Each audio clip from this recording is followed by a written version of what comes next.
You're a pink pony girl and you dance at the club. It's VGC, the video game podcast, with me, Jordan Midler, and Chris Scullion. This week, the second half of the show comes live from the National Museum of Scotland. But first, how's it going, Chris? It's going good. What was the song this time? Still Chapel Rowan. I'm really on this Chapel Rowan beat at the minute. On a Chapel Rowan tip. Yeah. Yesterday, after our sojourn to the National Museum of Scotland, I gave one Kes McDonald a lift home, and she was instantly very angry that I'm going to see Chapel Rowan and she is not, because she's also a fan. So that's 1-0 to VGC in the eternal war against the Guardian. Well, that's the most important thing. Yeah. Are you packing energy drinks today? Because I've got a butte. I'm packing energy drinks. But first, point of order, we have a mountain of coverage of Concord, PlayStation's new free-to-play. Not free-to-play. See, this is the problem. Immediately I was like, it's PlayStation's new free-to-play, because obviously it's PlayStation's new free-to-pay shooter. You can go and check out a preview, an interview, and all that good stuff on VGC. But let's get down to the real content. Chris, do you want to go first? Yeah, I mean, it's not really an energy drink as such. I don't believe, but I was in my local Home Bargains and saw this, and I thought this has. I've got my own iron brew with me just in case, because this feels like it's going to be an absolute honker. So today I bring to you a Wonka sparkling toffee apple drink. Oh my god! With zero sugar. Now that can't be possible. Even if they were to attempt to emulate the toffee apple taste, to then add sparkles to it and remove the sugar from it has got the potential to be abysmal. If there's no sugar in it, then what awful chemical is substituting it? So, there's no blurb. The blurb is, there's no blurb, but the ingredients are about as small as you can get on a can, which is devastating. And yeah, so we're going to attempt it. Although apparently it's Warner Brothers that owns it, I suppose, because it's Wonka, isn't it? They own the Wonka license, so it would have to be. That really screams, we can't sell this anywhere, so let's just sell crates of it to Home Bargains. Pretty much. So I'm going to attempt it. I'm genuinely concerned about drinking this, because a zero sugar toffee apple sparkling drink has got bad news written all over it. But here's the pop. Not bad. A classic pop. But it smells terrible. It smells like toffee apple, so I'll give them that. They've got the scent right. Okay. Often these they've got the flavour bouquet. Don't translate to the palate. We highly recommend that no one emulates the stunt work of Chris Scullion. Oh, he's thinking about it. Do you feel like Charlie in that chocolate factory? Do you know there is a toffee apple taste to it, to be totally fair to it. That's odd. I'll need to report back in the coming back around taste. On you. I don't hate it. I'm not. I wouldn't buy it in the shops, but I don't. You literally I've tasted did. A lot worse. I literally did. You bought it for review purposes, so that'll be expense. Still 50 pence of that, however much it was. Of course. But I bought it for science. And I don't think it was a terrible disaster. I'm getting the aftertaste now. It's not good. There's your zero sugar aftertaste coming back, when it all tastes all aspartame or whatever they call it. But other than that, that could have been worse. I think if they'd have made it a sugar version, you'd have got the full flavour of it. But it's kind of like a fizzy one of those milkshake drinks you can get. Do you want to see what I have? I do. I have. Now, I was in my local Morrison's this morning, and these were incredibly cheap. And I thought, you know what? I have never tried this beverage in my life, but now is the time when it's distinctly uncool. I have Prime X. God, here he is, the influencer. We have a blurb and a half. Welcome to the world's most iconic Quench Quest. Start your hunt for $1 million by scoring 12 unique Prime X bottles. Collect 12 corresponding map pieces and bottle caps. Fill in your portal and unlock hidden locations. Your mission? Scour the treasureverse, crack the code, and claim the grand prize. Uncap your potential and get hyped for the hunt. X marks the spot. I don't care if that tastes like an angel's tears. I hate it. Yeah. I hate it based on that alone. This is a hydration drink, so it's not a can, so it's just got a typical. It's just a wee crack. I mean, it smells quite nice. I presume this is just like Powerade. I don't actually I'd know. imagine it'll be like a Powerade, Gatorade.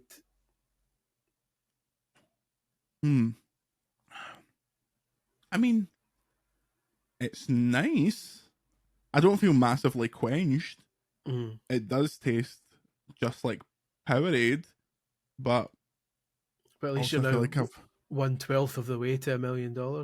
Yeah, I feel like I'm committing some kind of crime by doing this. You know, let's just do a bit more. I mean, I did need my thirst quenched, so it's somewhat X marks the quench. You know, that's what they should have put on the bottle. Great patter like that. But yeah, I've just got a little monster Aussie lemonade. I approve of the Aussie lemonade, but I'm surprised you're on the full sugar because that's a sugary one. This is only half sugar. This one. Oh, is it? And I needed a kick because I played football last night, and I feel dreadful. Good. Yeah, it's good to know. It was pretty bad. Okay, let's get into a little bit of news. Story number 1. Gamers are worse than games journalists at video games. Elden Ring Shadow of the Erdtree receives mixed Steam reviews amidst difficulty and performance complaints. At the time of the writing of that story, which was a few days ago now, out of around 25,000 reviews, around 19,000 were positive and 11,000 odd were negative. Users have been highlighting the performance issues, which is fair because the game doesn't perform great and hasn't since launched. But a load of crying children who can't read were complaining that the game's too hard. Shadow of the Erdtree, Chris, has a new kind of difficulty scaling system so that people who hit the max level in the main game can still play it, because your main game level doesn't matter as much as these skidoo tree fragments, which we've now found out that skidoo is an old English way of saying shadow, or an old English spelling of shadow. Okay. So it should be shadow tree fragments, not skidoo tree. But essentially, you collect skidoo them. Of the Erdtree. Exactly. You collect them to level up in the DLC, so the scaling's based on that. These tryhards aren't doing that. They're running straight to the boss and getting battered. Why can't people read, Chris Scallion? It's quite interesting because I seem to remember the debate being, no, please don't make these games easier because that's the original vision. And you even had your man coming out a few days ago saying, no, I can't make a game easier. That's my vision. And then people go, no, can you though? And now they've done it. Yeah. So it's like, so all those arguments about the original vision, please don't add an easy mode to games and all that, just kind of goes out the window now. I get that Elden Ring is supposed to be a challenge, but now that it's been made clear that some people kind of are happy to sometimes have that challenge brought down a wee bit just to make the experience a bit more enjoyable, I don't see why this going forward, this can't be like an option. I just think it's amazing because these entire games were like built on the idea of you have to read everything, you have to understand, like you have to really research it deeply. But now, because people have spent so long with Elden Ring and got so good at that game, they think they can just go immediately to the bosses in the new game, because you can get to them quite quickly if you just run through. They're like, oh, I don't need all these extra buffs. Problem is, kids these days have got one hand on the controller and one hand on their TikToks. We're kind of checking their friends reunited and wearing their Google Glass while they're playing. They're never actually fully concentrating on the game. Maybe if they put their swizzle sticks and actually concentrated, they would know what was going on. If they stop smoking quite so much hash, they might feel a bit better about it. The old wacky tobacco is probably the main reason why this game is disappointing some people. Although I don't know if you saw breaking news. This just got up on VGC set right before we recorded this. From Software who come out and says, if any of you using third-party mouse software, because that might be causing performance issues on PC. Some people are like, well, yeah, I use it for like gesture-based stuff. Like some people kind of need it, and they're like, well, tough. Apparently that might be causing it. So So if you're running some sort of software in the background that lets you change how your mouse works, then you may be self-sabotaging unwittingly the game. I mean, there's a few parts of the complaints that I understand, because there are a few bosses, well, maybe just one boss in the new DLC that has some animations that are pretty impossible to dodge, and it kind of breaks the rules somewhat of Souls games, because that the entire point of all those bosses is they're fair. Like, you, if you're good enough, you can beat them. But there's like a few moments in this DLC that are like that. But it's not the lion's share, and it's also right at the end of the game, so you can't play it for 5 hours and be like, "Oh, this is broken." Miyazaki, Big Hidetaka, why are you doing this to me? Because it's just not the case. That's why Miyazaki did it. He says, put all the pricks in at the end so that they can't get a refund. And Steam, by the time they reach them, they've played too much. I think that gamers should just get better at the game. Because you know who completed the game before it was out? Jordan James Midler, games journalist. You're talking to a man who's got a Mega Man t-shirt on. That Mega Man was the original, the OG difficult game. Back when games were games. Back before Cuphead existed. Yeah, exactly. That was the big one. So yeah. Do you have any stories from back in the day of being basically unable to finish a review game because it was so hard or so broken or anything like that? The only one I had, I think I might have said this before. The only game I was unable to complete, which was completable, but like, you know, sometimes you get a game that's just impossible, and when you've got a tight deadline, you get as far as you can, and then just hold your hands up and say, "Look, this is physically." Especially if it's like an 80-hour game or a 90-hour game, and you're like, "I've got a weekend to do it." Like, sometimes it's impossible just in terms of pure numbers. But I went to Square Enix when they were based in Wimbledon, when they were still maybe IDOS, I can't remember, to review Bionicle Heroes on the Wii. And something odd about that game made me physically ill. And it's like it's played. I think it's played from a third person perspective behind one of your Bionicle heroes. And for a Wii game, it had a really smooth frame rate, so it was like a 60 frames per second game. And I think because you're just whitening up the walls, and because it doesn't have a lot of these games for some people with motion sickness, which I don't usually have, but sometimes do. You've got to have a wee target or a reticule, as they believe they call it, in the middle of the screen, because that helps give the eyes something to focus on. For some people, if you don't have a wee dot or something in the middle of the screen to focus on, the player's brain gets confused because they feel if frame rate is fast enough, like 60 frames a second, they could feel like they're moving because it's smooth enough, but their body doesn't feel like they're moving, and that's how you get motion sickness. That's why if you read when you're in the car or something, you can get sick because you're focusing on a fixed object, but your body's telling you that you're moving.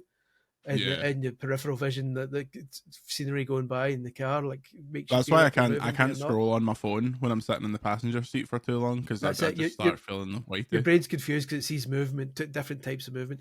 So a 60 frames per second game doesn't have something for the eye to focus on that's static. Some people get motion sickness, and that's how it works. And this didn't have like a wee dot or anything in the middle, and I just started feeling ill within like 15 minutes. And it's one of those ones where you go to the studio and they put you like in a room on your own all day to kind of rinse the game. And I was like, how in the hell am I supposed to beat this game when I can't even physically play it? And basically, I got as far as I could in it. I basically spent like the whole 9 hours there, maybe playing the game for like 3.5, 4 hours, and then stopping every 20 minutes to catch my kind of get my stomach back in order, and then play another wee bit more and stop, play a wee bit more. It was the most horrible experience of my life. But so that didn't actually answer your question. But any excuse for an anecdote about me being ill. Yeah, I prefer that, to be honest. I can't think of one. I mean, the Cyberpunk on console was funny, just because that game was so broken it was practically unfinishable. But yeah, most of the time it's not a big deal. There have been a few, maybe one or two instances where something in a game is so incredibly obtuse that, like, when PR companies send you the game, they often say, like, if you have any problems, like, message. And I've had a few times where I've emailed and been like, what am I supposed to do here? And they've clearly had the same email from like 10 other journalists, because they have a like a pre-prepared statement, but there's also been rare occasions. This happened with Alone in the Dark, and I don't know if it necessarily needed it for Alone in the Dark because it's got like a hint thing. But on rare occasions, they'll send you the game to review, and then a couple of days later, they'll send you an entire walkthrough for the game. But either because they've been getting so much like questions and queries from the press that they basically say, okay, here's the internal walkthrough that we give our QA teams and what have you. Here's how to play through the game, so that if you get stuck anywhere, it happens quite frequently. Not frequently, but sometimes with games that have got a lot of puzzles in them. So that you can, if a game's got lots of puzzles in it, obviously the intention is that you spend ages thinking about it and going, what do I do next? But for some people, when you're reviewing a game and you got to turn it around in a couple of days, you don't have that time. You can't spend 3 weeks on this game. So sometimes they'll just say, here's the puzzle solutions if you need them. Just so you can see what happens at the end of the game. Although obviously that's not the optimal way of playing through it. So it's a balancing act. Can I set the record straight? Yes. Would that be okay? There has been a lot of chat that from apparently provided reviewers with a big guide to Shadow of the Erdtree and how to complete it and how to find Mew under the truck and all that stuff. First of all, that was buried in an email that I didn't even receive. 2, when I eventually found it, it was basically maybe the first hour of the game, and it was basically saying, you should probably pick up those Skidoo tree fragments and maybe you want to go to this place, a place that anyone with like a functioning brain would go to because there's characters there and you see them as soon as you start. You're like, okay, that's a big glowing place with characters. I should probably go there. These people on the internet are like, oh, journalists got the full walkthrough. It's like, no, like it was barely more than you get at a preview event. Like people need to shut up. You don't know what you're talking about. Chill out. Games journalists are better at games than you are, okay? Just it's time to accept it. It certainly does seem that these way. people. These people. Chris, 6 new Mortal Kombat characters. Cyrax, Sector, Noob Saibot, Conan the Barbarian, Ghostface, and T-1000. How are you feeling? I'm delighted by Conan. Conan's a nice wee surprise. I like a wee bit of Conan. The Barbarian. I'd have preferred Conan O'Brien. I think that'd have been more fun. That's true. Well, but he's been in Death Stranding, so he's had his video game cameo. That's true. Ghostface from Scream. Do you remember those videos that he used to do where it's like, oh, Conan's he's like I don't know how I'm pronouncing it. Conan is a clueless gamer. What did you think of those? Did you think that was like a? I was genuinely entertained by them, to be honest. I get the feeling you're not, the way you're asking it.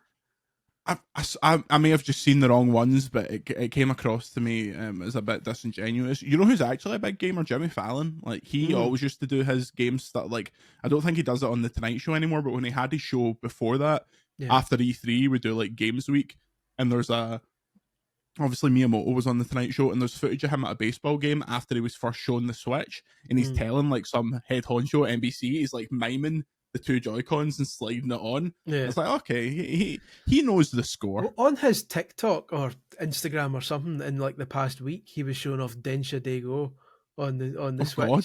Like properly and he just called it Go because I don't think he realized that the Japanese characters before it are actually words. And so he's like, I got this new train game, it's called Go. It's excellent. And then you know he does this Jimmy Fallon thing where he starts it in 3 seconds and he's pissed himself laughing. It just seems to be his characters that he'll laugh at. Oh my god, this is crazy. You guys, this game is. I can't believe this is crazy. Have you seen these trains? Jesus Christ! So anyway, I'm Jimmy Fallon. So anyway, it's called Go. I can't believe this game. So all right, mate, I'll buy it. But so he's properly, he knows his stuff. Conan the Barbarian. I'm going to Google this because I don't want to get it wrong. Has one of the greatest lines in the history of cinema. When someone says to him, Conan, this is what I'm Googling, what is best in life? So someone says, Conan, what is best in life? In Schwarzenegger as Conan. And when his accent was even more kind of broken than it is now, he'd say, to crush your enemies, see them driven before you, and to hear the lamentations of their women. It's like, mate, put that on the boy's grave. That was quite a good Arnold, to be fair. Wouldn't pass these days. Yeah. Maybe that'll be his like menu quote, you know, when the 2 faces like come together and they say something. No. I will crush Think you. any chance Arnold's actually voicing this, or will they just get whoever does the best Arnold about these days? Did he voiced the Terminator before in one? Did he not? Maybe. He used his likeness. I think his likeness is the tricky one. The likeness. I imagine it will be, because he puts his he was in the wrestling games for a while, so he doesn't seem too precious about it. I would be stunned, given that the Mortal Kombat are usually really good at getting the original voices. I'd be surprised if they didn't. Obviously, Ghostface has got to have the voice, the kind of, but that's an easy enough voice to do, because it's just that. What's the same guy who's always done it? I didn't realize that Ghostface was from Scream. I thought he was from Scary Movie when I was young, because I hadn't heard of Scream before I saw Scary Movie. I just thought he was the baddie in Scary Movie. And then Scream was like a really gritty reboot. I was like, I didn't get any of the, obviously Scary Movie starts with the hello Cindy, all that kind of stuff. I was like, I never got any of those references. Oh, this is funny. I'm happy to see T-1000 in there as well, because usually when they go Terminator, they go Schwarzenegger. But I wonder if is it Robert Patrick? I think so. I always get Robert Patrick and Jason Patrick mixed up. There's Robert Patrick as a T-1000, so I wonder if he'll return, or if they'll do because the T-1000 didn't speak that much. He would only say a few lines, like when he appears in the guy's helicopter and goes, "Get out," and the guy just kind of goes and jumps out. But for the most part, he didn't really speak much. So I wonder if they'll do like a Shang Tsung with him, where once you hit your opponent, you can morph into them, because that's the whole point of the T-1000. So that could be interesting. Jordan, I need to stop you right here. We have breaking news that have just arrived in my inbox. Breaking news. Okay. Yep. Rugby 24 has been renamed Rugby 25. I mean, we might as well just pack everything all up and go home now. It finally happened. I know. I'm sorry. You're gonna need to tell me that again, because I simply do not believe it. Nacon, or Nacon, I can never properly pronounce that, and Big Ant Studios have announced that Rugby 24, due to delays, has now been renamed Rugby 25. Chris, that news was so overwhelming that I broke not only the mic but the podcast. Can you tell me what this means for the future of video gaming? Essentially, the future of video gaming is now changed permanently. No, in no way, when you look back through history now, in decades to come, when historians look back through time. When you write a book about this era, this is going to be about 10 chapters. I'll try, but I'm not sure I can be able to do it without bursting into tears every time I pick up a pen. But basically now, when historians go back and look for Rugby 24, they'll find nothing. Yeah. Where it once stood is now Rugby 25. So it's like the COVID era of sports. God rest Rugby 24. And I will remember you. I can't take my eyes off you. Remember me. Or, of course, can we get a compilation of Rugby 24's best moments to leave the memories alone? It's just a guy holding up a rugby ball, goes, "When you are with me, I'm free." So much singing on this podcast recently. I'm all for it. Right. Just before we go, I know no news will surpass the news of Rugby 25, but I was excited to see they're doing Dead Rising Deluxe Remastered. DR. I feel like a pair of curtains. Pull yourself together. DR, I feel like a Nintendo DS. Well, I'll have to screen you twice then. DR, I've got a steering wheel down my trousers. It's driving me nuts. Oh. Yeah. Yeah, I think it looks fine. DR looks Frank looks mental. Why does he look like Ant McPartlin? He looks like he's going to get done for driving under the influence. He's absolutely gormless looking. It's also not the voice anymore. It's it's a different voice. He's covered wars, you know. He has. Yeah, he's been busy. Remember they used to tout Michael Cole as a war correspondent? I'm pretty sure like he back in the day. Yeah, he did like some Gulf War stuff, got shot at a few times, and then immediately started interviewing Test. So best thing for him. Yeah. But it's I'm up for it. Like I'll be curious to see if they tinker with it too much. Like, because if it's just a straight remaster, you go okay. But are they going to like up the number of zombies because it's already pretty high as it was? Just as like a pure tech thing, like let's cover the screen, let's like break the PS5 with how many zombies we can. I would like something like that because Dead Rising 3 and 4 were a bit guff, but they did have a lot of zombies on screen. Well, we had the opposite issue. Do you remember when they brought Dead Rising, the first one, to the Wii? As Dead Rising, chop till you drop, and it had like 20 zombies on the screen because that's all it could handle. And they said, "Oh, but we made up for it. We put zombie poodles in it.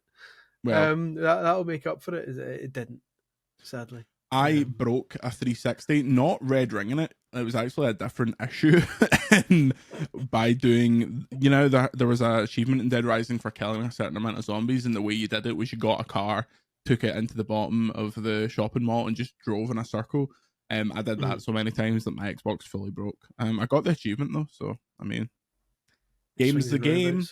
Do you remember on Dead Rising 3 when they were pure touting the Kinect stuff? You could like shout into the mic, and it would like attract zombies and stuff like that. Oh man, Dead Rising 3 was one of the few games that had community achievements as well, because it was a launch feature, and then they scrapped it, and it was like, before X date, if you all kill a total of 10 million zombies or whatever, you'll get some sort of reward or some sort of limited achievement that you won't ever be able to get again. I love that idea, but scrapped like so many other things. Yeah. Phil, for 30 seconds, I've got a show and tell for the end of the podcast. I will fill for. I've been asked by Jordan Midler to kill some time while he looks for something. I would like to draw your attention to the various fake Lego that you can buy. For those watching the video podcast, I'm showing you it now. You can buy a little fake Lego from your AliExpress and other sites. If you want to take a break from your normal Lego purchases, I recommend going on sites like that because you can get little things just to relieve your stress. I sometimes find that after a busy day of playing games, like making some Lego helps to ease the troubles of the day. But normal Lego is very expensive, so you can get little kind of mocks, I believe they call them, MOC, where people make their own kind of Lego. My own creation, that stands for. Is that what it stands for? Yeah. Chris, we have a guest for the end of the podcast. Good. His name is Pikachu. His name is Van Gogh Pikachu. I want to commend you for not doing the hilarious thing and selling my one. So, because as you're well aware, when these first came out, several Dutch people died in order to get a Van Gogh Pikachu. But they briefly went up on the Pokemon Center again, and we both managed to get one. I think he looks cracking. Look, I think from as far as I can remember, when they went up in the Van Gogh Museum or Van Gogh Museum, like half Amsterdam went ablaze. Yeah. So like it's quite an achievement that we both managed to get one. So obviously this version of the purchase didn't come with the card. I had to get the card through other means, but yeah, this is now my 1, 2, 3, 4, 5, 6, 7, 8, 9, 10, 11, 12, 13, 14. This is my 15th Pikachu. So he's just. How do you pick and choose between them? As a pick and choose. I thought you were going to do the old how'd you get Pikachu on the bus, Pokemon, etc. But Pikachu just lends himself. He's the most perfectly merchandisable character in history because he can be anything. He's such a funny wee guy. I mean, look at him. Come on now. Just his little daft face. Maybe this should be the podcast. Put yours in front of your camera as well. And maybe this should just be the podcast from now on. Nothing but this. 2 Van Gogh Pikachus chatting to each other about video games, chatting about Dead Rising. We can just make them like hey Pikachu, how do you get Pokemon? Hey, how'd you get how'd you get try it again? How'd you get Pikachu on a bus? I don't know. How'd you get Pikachu on a bus? Buy him a child day saver ticket. They're reasonably priced by Lothian buses. This show is eventually going to just break down into a Sooty and Sweep facsimile. Yeah, I thank you for getting me this. I appreciate it. That's so good. So good. For next week, I want you to play your 7-Eleven Tetris thing I got you and review it on this podcast because this 7-Eleven Tetris thing. Sorry, I apologize to people listening on audio. Because you're not come and watch the video. It's show and tell time. The video version is on YouTube, and you can actually see this crap we're talking about. This is actually a really cool Slurpee Tetris thing. It's got I couldn't find batteries for it, but then I realized it's got a wee USB port at the bottom where you can plug it in, and the colors are quite pleasing, and you can play a kind of weird kind of homebrew version of Tetris through the tiny wee screen on the back of it. But yeah, I will review that with gusto. With Gusto. Gusto. Gusto's the guy that lives in Chris's shed. Exactly. Okay, when we come back, we will be live from the Scottish Games Museum, where we were invited to Game On, which is a exhibition running at the museum from the 29th of June, which is tomorrow, which is my birthday, my 29th birthday, until the 3rd of November, which, as far as I'm aware, is not a relevant date in any way. But I really enjoyed myself. More importantly, Chris, I mean, I really shouldn't be exposing her on the podcast like this. Me and Keza, just before we left, next to where I was parked, there was a wrap shop that she used to go to when she was a student in Edinburgh. We got a wrap. She was eating it in my car, and she spilled tons of it on my car seat, on her trousers, on her t-shirt. People think Keza McDonald is the cream of the crop. She's the guardian. She's been doing this since God was a boy, but she can't eat a wrap properly. We'll see you after this. Welcome back. This special on location second half of the VGC, the video game podcast, comes to you from the National Museum of Scotland. Why are we here, Chris Scullion? We are here to see Game On, a brand new exhibition focused on all the sights, sounds, and probably after a couple of months, smells of video games past and present, and a wee bit of the future too. I hadn't actually thought about that. There's a couple of virtual reality displays, there's a couple of Guitar Hero things, there's a couple of things you put your flesh on that are perhaps not going to be fragrant. Probably not. I mean, we can't speak for us because we are radiant at all times, but like the summer breeze. But yeah, you've got to imagine there must be a wee room somewhere, a wee room full of wipes, just to kind of continually maintain the hardware that's here. I'm sure they're glad they invited us along. So the exhibition has over 100 games. It's basically every console you could imagine, plus a ton of arcade stuff, plus VR, plus your Guitar Heroes, all your peripherals and stuff like that. And we've had that wander around. Now, Chris, when I got this invitation, I was like, okay, it'll probably be a big empty room with a Pac-Man machine, a PS4 playing FIFA, and like a Wii playing Wii Sports, but I'm actually genuinely very impressed. Yeah, they've covered every kind of possible angle. It's clearly been curated by someone who actually, by a person or a group who actually know what they're talking about. This exhibition's been going for more than 20 years. I came here in London. I came to it in London like early 2000s, and it's still going.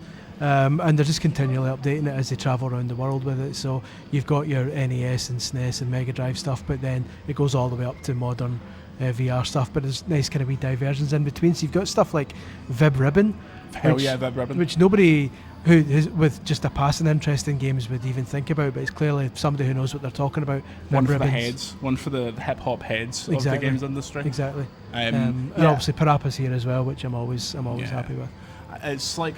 It's interesting because as you were, not to steal your patter, but as you were saying earlier, like the stuff that was modern when this kicked off is now very much in the retro section, where it's like, oh, play a PlayStation 2 with, I don't actually know what the PlayStation 2 game is, it's probably Shadow of the Colossus or something like that. Yeah. And there's like a PS5 with modern games and new Xboxes and all that stuff. But there are consoles here that I don't recognise. Obviously you recognise all of them because it's you, but I'm very impressed with the depth of kind of equipment they have. And there's stuff here that is, I mean, we're obviously in the National Museum of Scotland, but there's stuff here which could genuinely be considered museum pieces. It's not just someone who's got all their kind of consoles from their loft and just stuck them out like with games running on them. There's like the original arcade cabinets of Computer Space and Space War and Pong and Pac-Man, like kind of really, really old stuff, and it's been kind of well maintained, so it's not like falling to bits or anything like that. It's genuinely good quality stuff. Speaking of museum pieces, Keza McDonald's here as well. So I mean, that's a real museum of Scotland. That's a career I envy.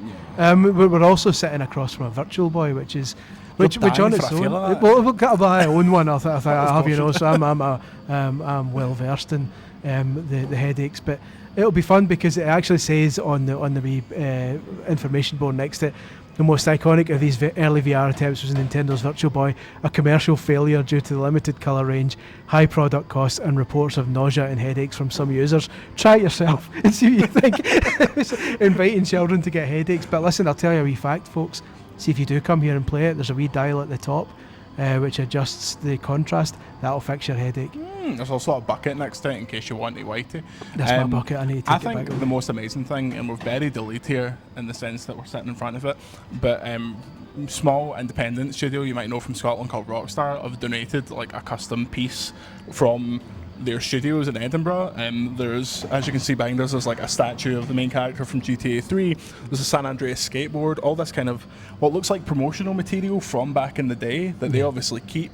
But to me, Rockstar is like the most closed of closed books. So I was very impressed they actually did something like this. They're very much a white whale, I believe the term is, when it comes to putting together exhibitions and stuff. Usually when you do, I've kind of been involved in kind of Scotland focused some kind of stuff in the past, events and stuff, and Rockstar just generally don't want to know about it. So the fact that they've got involved in this and to that degree shows that it lends some kind of, not that it needed it, but it lends extra credibility to this exhibition because it's legit. They've got kind of everything. Yeah, they've got a Red Dead display as well.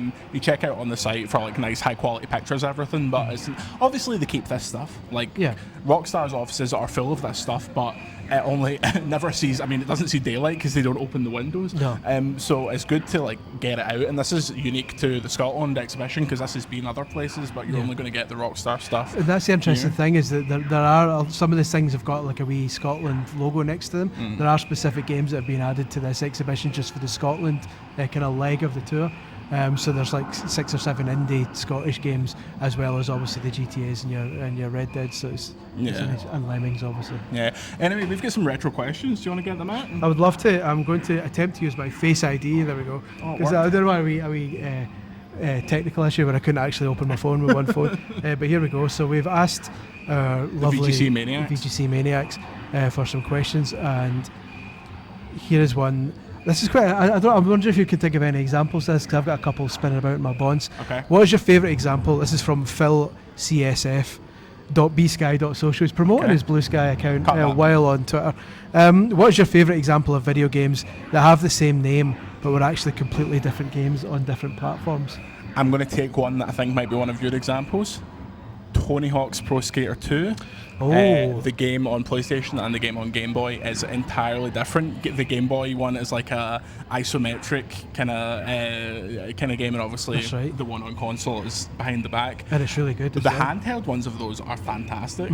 So I would say that maybe. That's a really good shout. I was thinking more that there's a game that's actually here, which is a good example of that. Although multiple versions aren't here. Jurassic Park was completely different on almost every single system. Oh, really? So the SNES version, which is here, is a kind of top-down exploration game. The Mega Drive one was a side-scroller where you could play as a raptor or as Dr. Grant. The 3DO got like a first-person point-and-click game. Got a 3DO here somewhere. There might be. I've not kind of wondered about it. There's a Jaguar, certainly. There's a Magnavox Odyssey, but I'll need to have a look. But yeah, Jurassic, I haven't just finished, cheap plug, the Game Boy Encyclopedia. A hell of a lot in the 90s of Game Boy games had the same title as their console equivalents, but were completely different games. So it happened quite a lot back in the day, not so much now, because porting is more kind of across the board. Games tend to look the same, and because there's not really that disparity anymore of like there's no handheld really kicking up a lot. Exactly, because the handheld these days is the Switch. The ones that always get to me are also the PSP versions of FIFA used to have mini games exclusive to the PSP. So there was one, I think it was FIFA 07, where you turned the PSP and you used the directional pad to do like a keep you up mini game, and the player fell to the screen. Well, I used to love that game. The Wii version had that as well. Remember they had like a kind of cartoon version of FIFA, and they had a table football mode where you turned the Wii remote, and I was like, that's quite. What they call it? Foosball, I believe they call it in some regions. Table football. Andrew Marmo asks, I don't know if this is before your time. This is me maybe making you younger than you actually before my time? I'm older than him. But well, did 50 hertz ever ruin a game for you before knowing US and Japan had 60 hertz games? It didn't ruin games for me, but it has ruined multiple. I have a film degree. A lot of people don't know this because I hate films. #hates films. But when I was in film school, University of West of Scotland, so not film school, hardly Juilliard, I discovered the issue where if you film a 50 hertz screen with a 60 frames a second camera, it goes which you'll probably see in several of our videos. But yeah, that's the only time it's ruined something for me. I didn't even see until I started watching these specky nerds on YouTube being like, oh, the Japanese version's quicker. I didn't even know there was a difference. I didn't know you could get a film degree for voyeurism. It was something I was aware of back in the day, because when you bought magazines like Superplay, which is a Super Nintendo magazine, but it focused on imports as well. Still kicking my ball. I'm afraid I may have been there when the doors closed on that one as well. God rest it. God rest it. But they would always point out, by the way, you know that version of Super Mario Kart you're playing, it runs a wee bit faster in America and Japan, and they would sometimes have like high scores charts in the magazine for the European version and the US version. But back then, this is me going old fogey now, but I suppose we're in a good place for it. Yeah, I mean, back in the day, you didn't know you had a worse version because there was no internet to tell you. And other than magazines of Superplay telling you, by the way, these games run faster in America, you didn't really care, because the Sonic I played and the Mario Kart I played growing up and the Super Mario Brothers I played were just the ones I knew. And yeah, they tried to fix Super Mario Brothers later in the PAL NES life, and they messed it up. So yeah, did it change music? Like, presumably it made music sound different. It did. So when emulation started, wink wink, on the N-Gage. And when I got on the N-Gage and I first started kind of discovering the US Sonic the Hedgehog, and the speed was like, and the music as well, the music was much faster. So in my head, a lot of game music is a lot, you're talking do do do do do do do. That was the speed of the Super Mario Brothers version of it. That was me doing Star Fox. But that was the speed it went at back in the day, and but again, you didn't know you had the worst one. That was just what you had. It was luxury. Then what days? Next question. Oh, flop my phone again. Before we start doing fucking Monty Python patter. Ilson Mark says, how do you balance nostalgia versus older games that still hold up today? He says, I stand by the DKC, Donkey Kong Country, that is, series still being my favourite games, and from recent playthroughs I believe they stand up. However, certain other games such as early 3D and N64, I'm reluctant to replay and ruin memories. So obviously we have very different perspectives on this, because the first era I played was PS1, so my earliest memory of gaming is playing the first Spyro. I've lucked out in the sense that a lot of the games that were like polygonally significant to me have all been remade. So that Spyro remake's wonderful. I'll never play the original again because there's absolutely no point.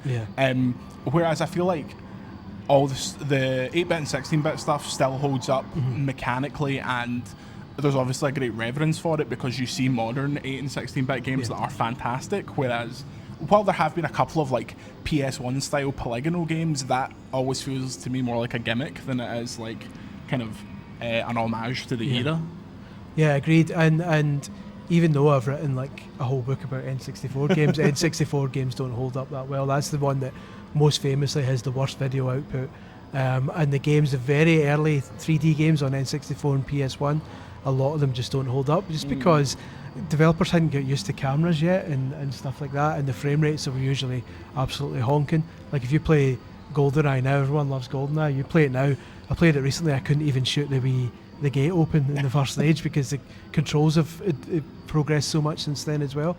But But yeah, it's like a progenitor class of games. It's like the era prior to 8-bit almost. The original 3D era. I think PS2 stuff holds up much better. That's the thing. It's like the N64 and PS1 was a necessary step to get to what we have now. Just to brute force the tech, and then you get to stuff on the PS2 that, like, you can get some PS2 games on the N-Gage looking stunning, because like loads of racing games, loads of Burnout games have really high frame rates, and the art still looks good if it's like a clean enough image and a high enough frame rate. So I go back to that stuff because they're never going to make a new Burnout game. But yeah, it was so. Yeah, a lot of those games don't hold up, but I think I would argue it's the most important era, because that was the last really experimental era. Yeah. Because ever since then, people have just been taking that ball and just putting bits to it. That's a really weird metaphor. Taking that ball, putting bits to it. Adding bits to a ball, that's what every generation I think is. It was the new generation to PS2's Attitude era, if you follow me, where Mario 64 is like Brett and Sean. Like, you have something that still holds up and still important, but when you get to the PS2, you see like your Hunter Hearst Helmsley becomes Triple H in the PS2 era. Yeah, that's understandable. And obviously you had your games like, trying to think of you had your games like Rampage, which was your Duke the Dumpster, Skinner. Skinner, what a is. Listen, have you ever seen a boy skin a crocodile with such force as Skinner, or Nails? Only took us 16 minutes to get onto wrestling. That's quite That's not well, considering this is the second half of the podcast. I'm sure we squeezed in the first half somewhere. Just a wee behind the scenes peek behind the curtains. We're recording this before the first part. Like, it's like Donnie Darko all over. Do you remember when Leo Sayer was on Big Brother and he fucked up giving the middle finger to the camera? Like, a security camera was looking at him and he went. A hero. That's when you knew that man didn't have a bad bone in his body. Because he couldn't even flip the bird effectively. Final question is from Ryan Cobain, Kurt's son. God rest him indeed, is the rising prevalence of ROMs and the dubious nature of their legalities a problem? And what should game companies do to tackle the problem of preserving games? And if you were in charge, what would you do? How do you feel about it? Because you're somebody that has all the gear, knows what you're talking about. Like, do you care when I theoretically go online and download like a 7 gig file that has every single game from a handheld on it? Or if it's going to cost me hundreds of pounds to get this that is the thing, it's like I don't care if you've exhausted every other possibility. And I don't think it's reasonable to say to someone, oh, you want to play The Matrix on the PS2, go and buy a PS2 and go and buy The Matrix, especially because of the prices some of these games are going for. You got like CEX is currently selling Snatcher for £500 on the Mega CD. That's prohibitive pricing. You can't just go and do that. And in the most ideal scenario, you would be at a place like this, Game On, cheap plug, playing the. We're not getting paid. Playing the original hardware, holding the original controller, seeing it exactly how it was supposed to play on a CRT TV. That's the optimal conditions. But if you just want to actually play the game, and this happens a lot with licensed stuff where they've never been re-released because of exactly music games.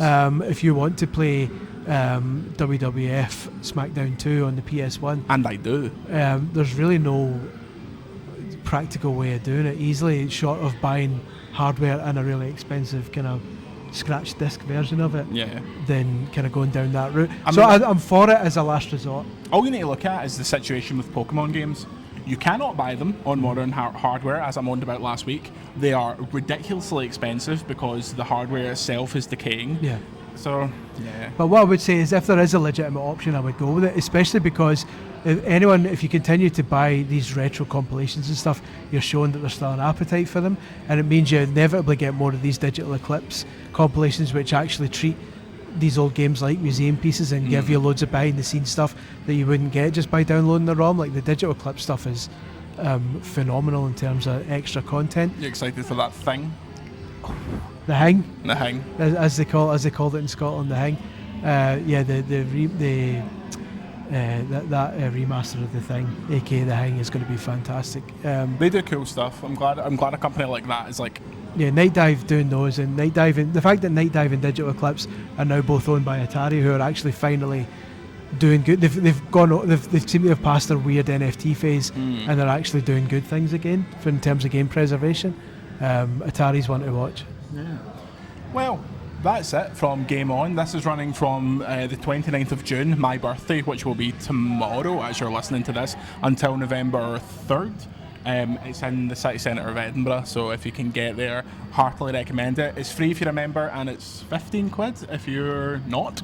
Something like that, yeah, 15, 14, 13, in that ballpark, in your mid-teens. For 2 hours, which, I mean, I feel like there's enough stuff here that you might not actually get it done in 2 hours, which is, if you want to play everything, you're not getting it done in 2 hours. Yeah. They have a really nice Beatles Rock Band kit. The nice thing is you have to book a slot, so it's not one of these situations where on the weekend 7,000 people are going to swarm into here and you're going to be queuing to get a shot of stuff.